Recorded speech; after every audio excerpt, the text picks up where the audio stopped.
Warahmatullahi wabarakatuh. Baiklah anak-anak Umi, hari ini kita akan membahas tentang pembelajaran PAI. Umi bahas ulang dari halaman pertama ya. Jadi ada tanda baca dan huruf hijaiyah bersambung. Jadi tanda baca itu terbagi menjadi, yang pertama ada tanda baca harokat, yaitu tanda baca fathah. Fathah itu artinya berharokat di atas. Nah ya, tanda baca fathah ini ada di atas harokatnya ya, diletakkan di atas huruf hijaiyah. Biasanya dilafalkan, contohnya ja ya. Ada 8 huruf hijaiyah yang dilafalkan. Jika diberi fathah, huruf-huruf tersebut adalah kho, ro, so, do, to, zo, a, ko. Contoh bunyinya ko. Oke, sampai sini paham ya. Fathah itu garisnya di atas. Lanjut, yang kedua ada tanda baca kasro. Tanda kasro itu diletakkan di bawah huruf hijaiyah. Nah ya, ini disebut kasro ya, sebut kasro. Kemudian tanda kasro itu dilafalkan i, contohnya bi. Ini kasronya ya, kasro di bawah, jadi dilafalkan bi. Nah ini contohnya ada ya, lafalkanlah huruf-huruf berikut ini dengan benar: i, b, t, c, j, h, d, dan sampai huruf i atau ya.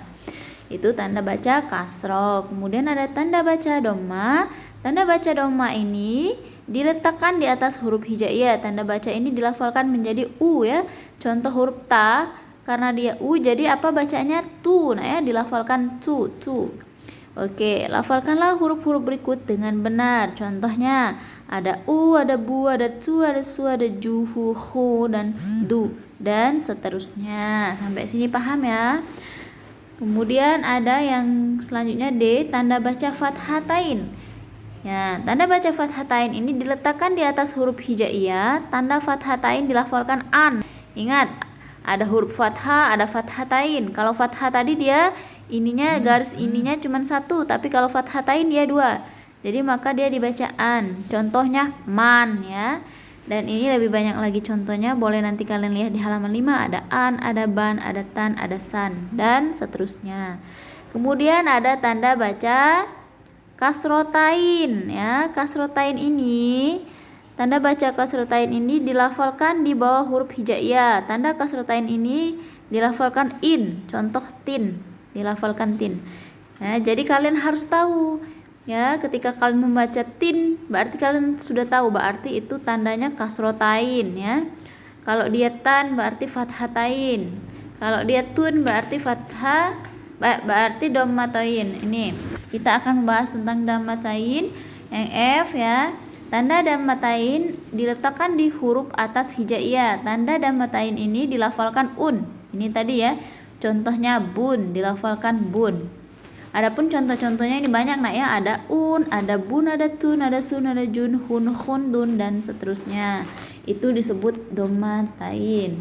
Adapun yang selanjutnya yaitu tanda baca sukun. Sukun ini nak ya, ini sukun. Kalau kalian ketemu seperti ini di Iqra atau di Al-Qur'annya, itu adalah sukun, diletakkan di atas huruf hijaiyah. Huruf hijaiyah ini bertanda sukun disebut huruf mati ya. Contoh kam, ma-nya mati ya, atau mati atau sukun. Kam, dilafalkan kam ya. Nah, adapun contoh-contohnya ini man, in, lan, antan, kamdun ya, bal, tal, yumkaz. Jadi banyak ya.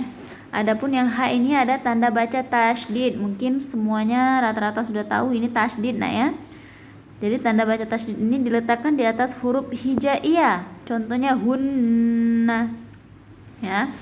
Ini ada banyak contohnya: inna, anna, ayyu, falla, mimma. Ditahan ya bacanya ya, tunna, hunna. Oke.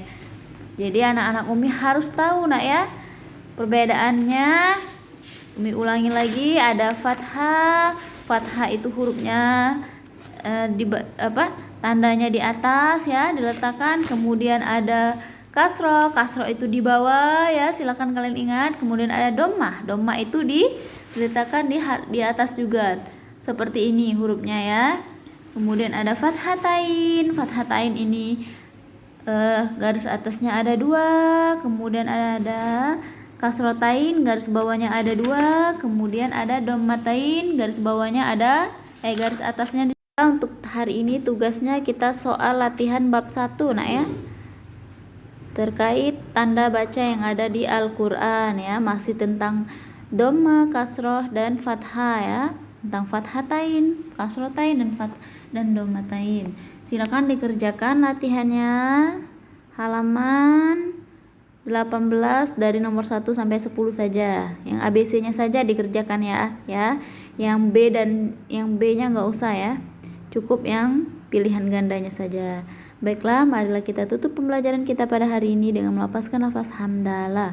Alhamdulillahirabbil alamin. Umi akhiri dengan wassalamualaikum warahmatullahi wabarakatuh.